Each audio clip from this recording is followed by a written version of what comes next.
Long ago, in the village of Abodo-Ama, where yams grew thick as a man's thigh and the rivers ran fat with fish, lived three peculiar dwarfs: Paku, Aki, and Dundun.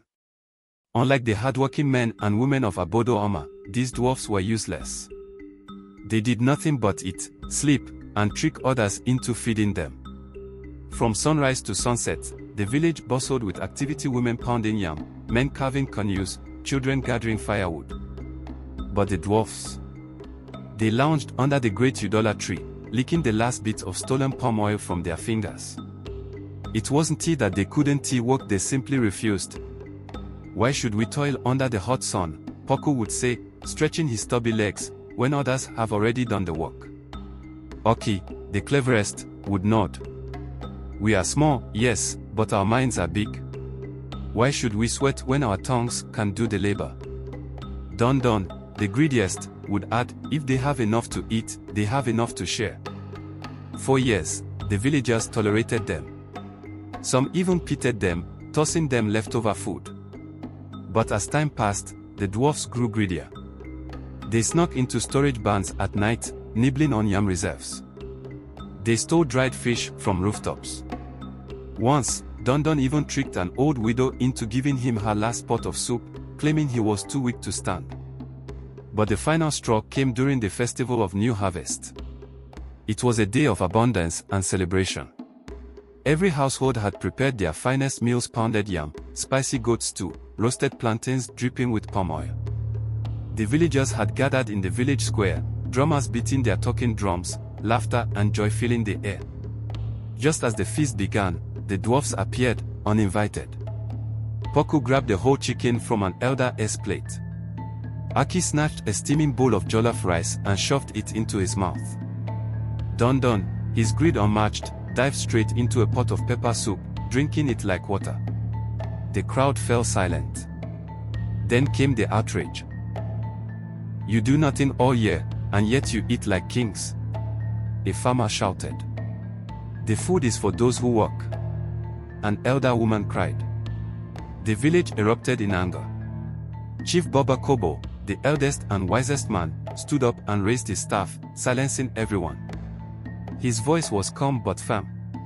"Enough is enough," he declared. "If you want to eat, you must work." The decision was final. The next morning, as the sun peeked over the horizon, the dwarfs were dragged out of their huts and taken to the yam fields. The villagers handed them sharp hoes, machetes, and baskets. "If you are truly hungry," they said, "then dig, plant, and harvest like the rest of us." The dwarfs groaned and complained, but under the watchful eyes of the villagers, they had no choice. They took up their tools and began scraping at the earth. Their soft hands blistered under the scorching sun. Their bodies ached. "This is torture," Aki whined, wiping sweat from his forehead. "Wicked people," Dundun grumbled. "How can we small men do a big man's work?" But just as Paku drove his hoe into the ground, he struck something hard and ancient beneath the soil. Thud. The dwarfs froze. "What was that?" Aki asked. Dundun's eyes widened. "A yam that does not want to be harvested." Paku, curiosity getting the best of him, dropped to his knees and dug deeper. Soon, his fingers touched something wooden, rough, and cold. A box. Aki and Dundun crowded around as Paku brushed away the dirt. The box was old, older than anything they had ever seen. Strange symbols were carved into its surface: spirals, lines, and shapes that seemed to shift under the sunlight. Mbozu, the boldest, pried it open.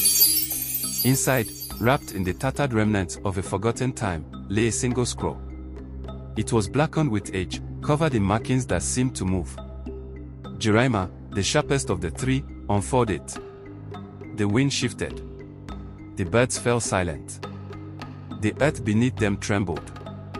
A strange whisper called through the air, a voice not of man, nor beast, but something older. The dwarfs looked at each other, their hearts pounding. They had found something forbidden. Something powerful. Something that could change their fates forever. That night, under the glow of the village moon, Paku, Aki, and Dundun gathered around the parchment. Strange symbols, unlike any they had seen before, danced across its surface. The air around them felt heavy, as if the very earth was holding its breath. What do these words mean? Dundun muttered, his voice trembling. Oki, the cleverest of the three, traced the letters with his stubby fingers. It's old magic, he whispered. From the time of our ancestors. This scroll, it holds power. Power to command. Paku frowned. Command what? Oki hesitated. Then, with a wicked grin, he spoke the first command aloud. The earth trembled. A powerful wind tore through the trees, howling like a beast unleashed. A strange mist slithered from the ground, wrapping around the dwarfs like a second skin. The villagers, asleep in their huts, stirred uneasily, their dreams filled with shadows and whispers. Then, just as suddenly, all was still. The dwarfs looked around, wide-eyed. Nothing had changed. Or so they thought. The next morning, the dwarfs stepped into the village, their heads held high. The villagers, going about their daily chores, glanced at them warily but did not bow or kneel. The dwarfs' hearts sank. Had the scroll failed? Just then, a group of children ran past, laughing and chasing a wooden ball. One of them, a boy named Chaik, accidentally bumped into Paku, knocking him to the ground. Watch where you're going, you little rat. Paku snarled, his face red with anger. The boy froze, his laughter dying in his throat. The other children stopped playing and stared. Oki, seeing an opportunity, stepped forward.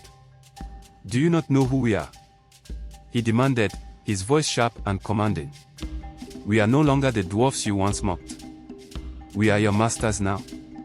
The children looked at each other, confused.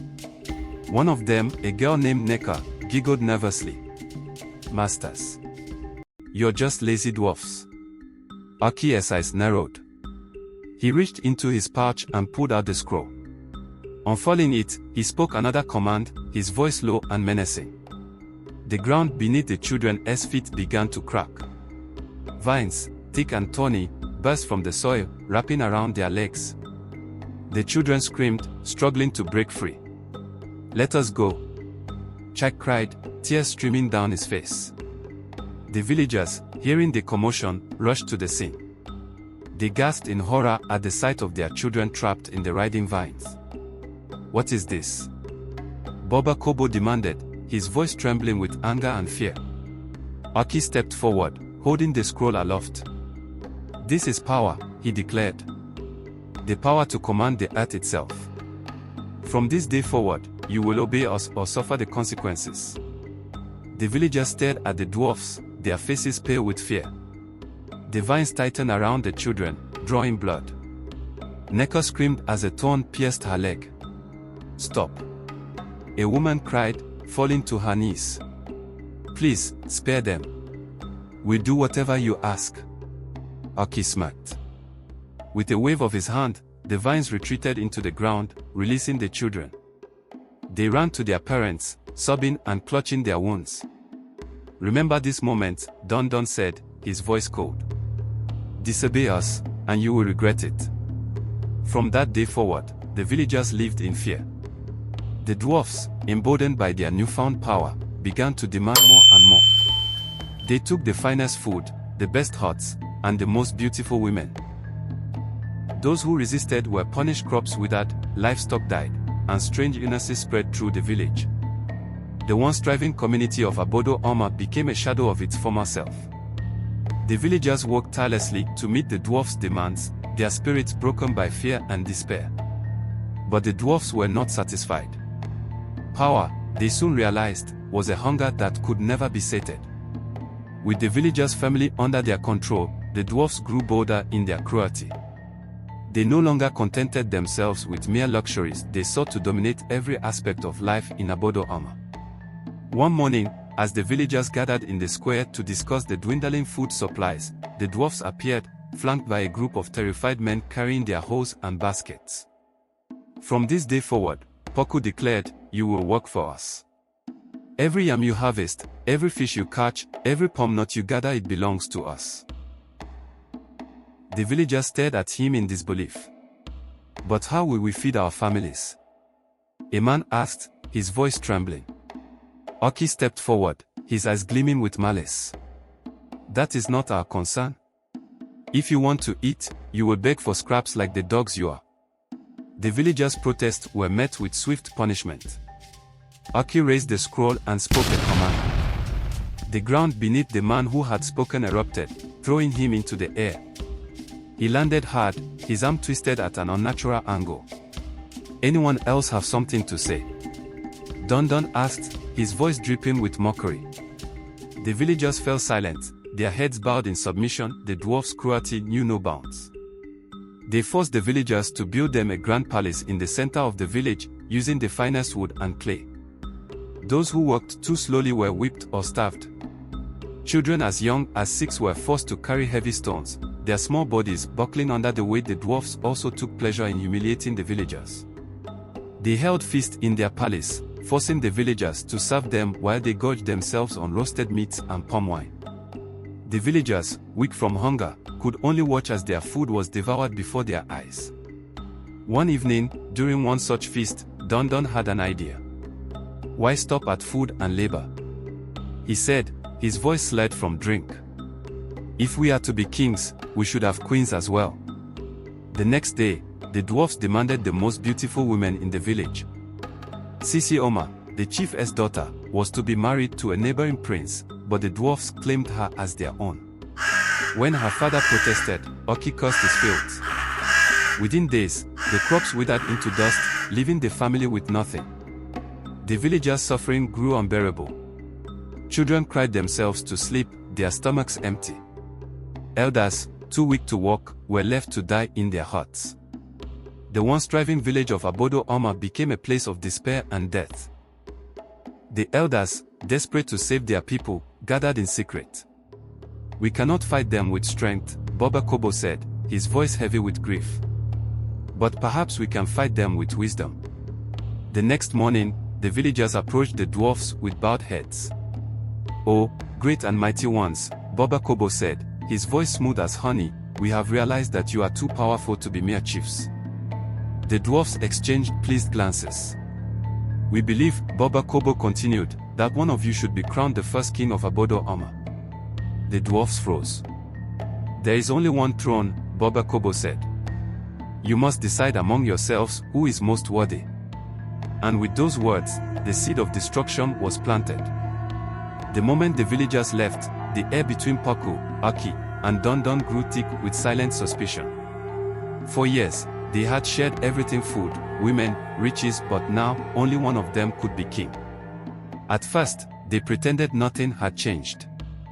But at night, when the oil lamps flickered, each dwarf lay awake, staring at the ceiling, calculating. Paku watched Oki. Oki was the smartest. He had read the scroll first. If anyone could twist its magic to his advantage, it was him. He had to go. Oki watched Dundun. Dundun was strong, the most ruthless of them all. If he became king, he'd rule with an iron fist. He had to go. Dundun watched Paku. Paku was the greediest. His hunger for power was insatiable. He would never share. He had to go. And so, the greatest betrayal in Abodo Oma's history began. The palace, once filled with drunken laughter and gluttony, turned into a den of suspicion. Each dwarf plotted in secret, convinced the others were sharpening knives behind their backs. Paku struck first. One evening, he invited Oki for a private feast. Brother, he said, forcing a grin. You and I have always been the cleverest. Dundun is a brute. He does not deserve the throne. Oki, his mind already spinning with plans of his own, played along. They toasted with palm wine, but as Paku drank, Oki watched carefully. Moments later, Paku's face twisted. His throat burned. His hands trembled. Poison. Paku's eyes widened in shock. He tried to speak, but his voice failed him. He fell to the ground, writhing like a dying fish. Oki knelt beside him, smirking. You thought you were the only one who could plan? He whispered. Dundun, who had been eavesdropping, burst into the room. Seeing Paku on the ground, he roared in fury. Aki barely had time to react before Dundun lunged, slamming him against the wall. "You snake!" Dundun bellowed. "You poisoned our brother." Aki, gasping for breath, clawed at Dundun's grip. He was going to kill us both. He choked out. Dundun hesitated, his thick brows furrowing. The idea of ruling alone had tempted him too. He released Aki and stepped back. "Then you are the only one left between me and the throne." Aki, still coughing, forced a grin. "Then let us settle this like kings," he said. "One final challenge." Dundun narrowed his eyes. "I'm listening." At dawn, Aki and Dundun stood before the villagers, who had been summoned to witness the crowning of the first king of Abodo Ama. "We shall each command the scroll one final time," Aki declared. "Whoever proves their power is greatest shall be king." The villagers watched in silence, their eyes filled with both fear and hidden hope.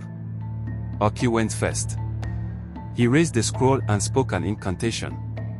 The wind howled, the earth trembled, and the rivers boiled. The people cowered as a shadow loomed over the land. Dundun stepped forward, snatching the scroll from Aki's hands. "Pathetic," he spat. He lifted the scroll high and roared a command. The sky darkened, thunder rumbled, and the trees withered. He turned to the villagers, grinning wickedly. "Bow to your king." But something was wrong. The scroll trembled in his hands. The symbols burned brighter, twisting unnaturally. The power he had unleashed it was not his to control. The earth beneath Dundun cracked open. Dark vines shot up, wrapping around his legs. He screamed, struggling to break free, but the scroll burned in his grip. It would not release him. "No. No." Dundun howled as the vines dragged him into the ground. The villagers gasped. Aki, still standing, smirked in triumph. "The throne is mine," he declared. But before he could savor his victory, he felt something cold spread through his veins. His limbs stiffened. His breath caught. Poison. His eyes darted to Dundun's goblet from the night before. A trap set too late, but a trap nonetheless. Aki crumpled, his vision fading. The scroll, the source of their power and downfall, disintegrated into ash. Silence fell over Abodo Ama. The villagers, still trembling from the spectacle, realized the truth. The dwarfs, once their tormentors, were gone. Chief Boba Kobo stepped forward, his wise eyes filled with relief.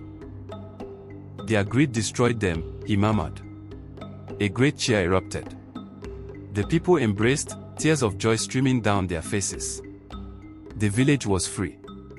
In the days that followed, the dwarf's palace was torn down, their stolen treasures returned to the people.